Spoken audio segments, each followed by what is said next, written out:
I am not a robot. Amazon workers condemns unsafe, grueling conditions at warehouse. Hell, do you want to know how to solve this problem when employees all of a sudden start complaining about inhumane methods? Just replace them with robots. Amazon is replacing some fulfillment center jobs with robot that packs orders. You see, this is funny because the employees literally said I'm not a robot and now they are. Well, not literally, because the employees that dare to complain are now out of work. Jeff Bezos is probably 100% aware of how this looks. So to stop the outrage before it even starts, he went out there with a statement like that. Job stealing robots? Not just yet, says Jeff Bezos. Excuse me, what is not just yet supposed to mean? So like in a couple of years or what? Well, sadly though, these corporate pre-produced statements Jeff Bezos is giving are anything but reassuring. Especially if you regard the entire year of 2020, how many people have lost their job, have ended up in poverty, don't even know how to finance their rent or their food. At least the Amazon CEO is doing pretty good, because his net worth increased by almost $68 billion.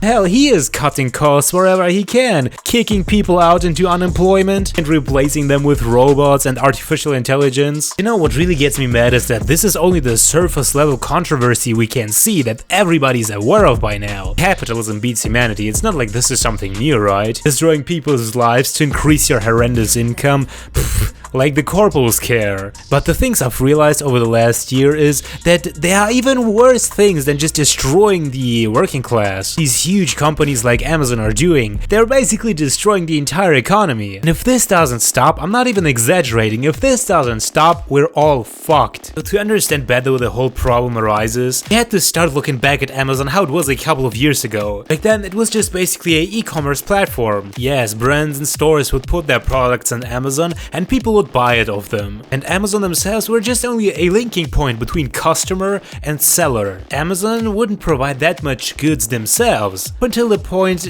a lot of Amazon's own products started arising on the platform. Example, just the array of Amazon Basics products. And all of a sudden, whatever you're looking for, Amazon creates that product as well. Amazon Basics, pencils, batteries, suitcases, gaming chairs, whatever you might want, Amazon has of course got you covered. And it's not only that they have every goddamn product planet. In addition to that, it's all, for example, super well rated, and it's of course a bestseller, or at least sponsored. Ooh, Amazon is rating and sponsoring their own products on their own website? I don't know about you, but to me that seems manipulative as hell. Because of course you could show a customer some brand nobody knows of. You can also show them Amazon Basic, even though the quality of the majority of these products is mediocre at best. Because of course the diversity of Amazon branded products is insane. Amazon Fresh, Amazon Prime, Alexa, Amazon Drive, Kindle, Fire TV, and that are only a few, and in addition to that, it's pretty apparent that these belong to Amazon, right? Also tons of other services and brand names that are owned by Amazon are not called like that. For example, Audible, or Twitch as you might know, or Whole Foods for example. Even from the whole manipulation of customers aside, from flooding the market with their own products aside, from buying off every brand aside, Amazon has also a way of destroying their competitors, their rivals if you so want. In a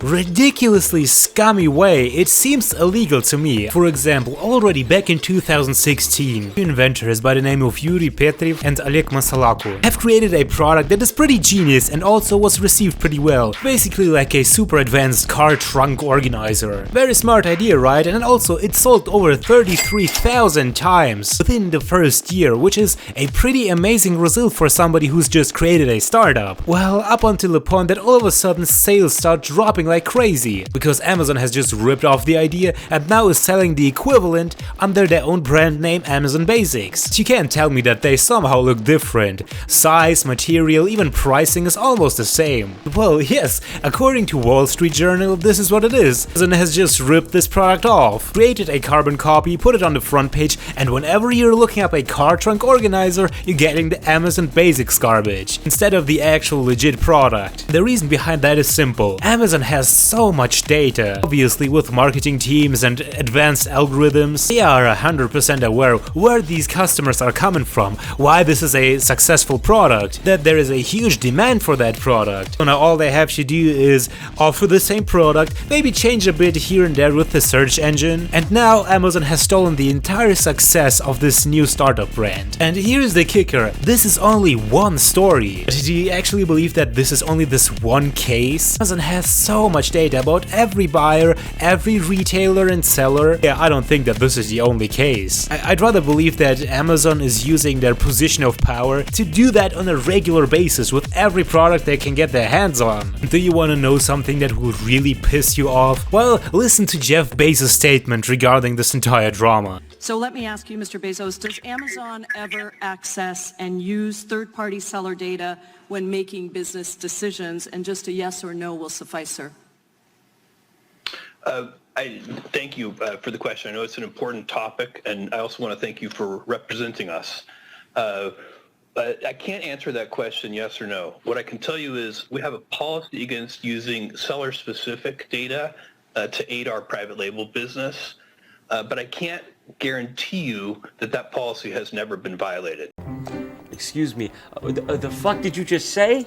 Wow, really? To be honest, I'm sitting here baffled to how this is not illegal. I don't understand how everybody is ass-blasting Mark Zuckerberg, treating this amount of data like it's a goddamn joke, but Jeff Bezos is somehow getting away with that? But I digress. And here is where, in my opinion, this whole problem peaks. Amazon is the biggest e-commerce platform out there with the most amount of customers. They have billions and billions of dollars. They have so much data and so much advanced technology and artificial intelligence and algorithms. And not only that, but probably a armada of lawyers. So even if you lose your minimum wage job at the Amazon facility, you try luck in your own business and even have the success of $1 million idea in your head, it doesn't matter because Amazon is taking that away from you as well. So now, to conclude everything we've already talked about, Amazon is grabbing for every product they can get their hands on. Any product you want, Amazon will provide it and will destroy the competition. Any internet or online service that you want, Amazon is competing with everybody else as well on that one. Anything that promises success, Amazon buys it. And any cost that exists, well, just fire them, goddammit. With that, Amazon is pushing themselves in such a power position that they create a monopoly around themselves, around their products, their goods, their online services. Like, think about the Tyrell Corporation from Blade Runner, for example. You might think, no, yo dude, that's kinda sus, dude. Like, conspiracy, you're for real, bro? But think about it for a moment. Nobody who can compete on the scale Amazon is at, because the company is so big that they can basically do what they want. It's shown by the example of this card rank organizer company. Now, if you think about any goods, any product that exists out there is either getting destroyed by Amazon or just bought. That is creating a huge problem. That's a monopoly. And in addition to that, not only a monopoly in one niche, but in every niche that is out there. Because by now it's a whole goddamn ecosystem that is built up on your stolen data, an unrightfully destroyed competition, brute forcing their way into any product and any service out there with the money they have. To get back to my thought from the beginning though, we're able to see patterns pretty much from the beginning since business and economies were a thing. Things go tight during a crisis, like for example now, small businesses lose everything. Bigger corporations just buy them out. But in the future, things will only get worse, because at that point, even bigger companies can't face a competitor like Amazon. What will end up happening is that even big, huge companies will be bought by Amazon, by mega corporations like Amazon. And yes, by the way, I'm fully aware that there are more companies out there that are on a similar scale like Amazon is. Like for example, Facebook, Apple, or Google, or Microsoft even. You can always see that whenever something new arises, those huge companies get into a competition. Everybody's creating the same product because they all want to step into one new niche and dominate it. Amazon is worst of all. For example, let's look at streaming services. Netflix arises, Amazon creates Amazon Prime. YouTube creates game streaming, Amazon buys Twitch. People like listening to music on Spotify, and Amazon creates Prime Music. And here is the problem. The thing is, would I pay every goddamn service like Netflix, Spotify, and YouTube Premium separately if I just can buy one Amazon account that is already covering it all? And see, This is where the fucking problem is. By doing that, we are giving Amazon so much power. Not only the huge amounts of money we give them, by enabling their goddamn monopoly by getting manipulated by their scummy algorithms. By that, we destroy every smaller retailer. We're basically supporting a huge conglomerate brand that is only ripping every competitor off they can, but also manipulating us into buying their shitty product. By doing that, long-term speaking, they will eventually destroy the fucking economy with that. Because if this is not prevented, at some point there will be no open market, there will be no economy. There will only be one fucking market, being Amazon provides everything we need, continuing to manipulate us, having the monopoly about everything, and they can do whatever the hell they want. Because there will be no other options. Because by then every other company is destroyed or bought by Amazon. Therefore, I personally only see one option to help and stop that. Because yes, as of right now, it might be uncomfortable to look up different smaller retailers for shit that I need to buy. Hell, if I only need to get out of my comfort zone to stop the most dangerous monopoly on the planet, hell, you can bet on me I'll goddamn do that. Don't forget to like this video and subscribe to the channel, because every loyal subscriber gets a big titty waifu. If you want to check out more content, click on the video you have on screen, and thank you so much for watching.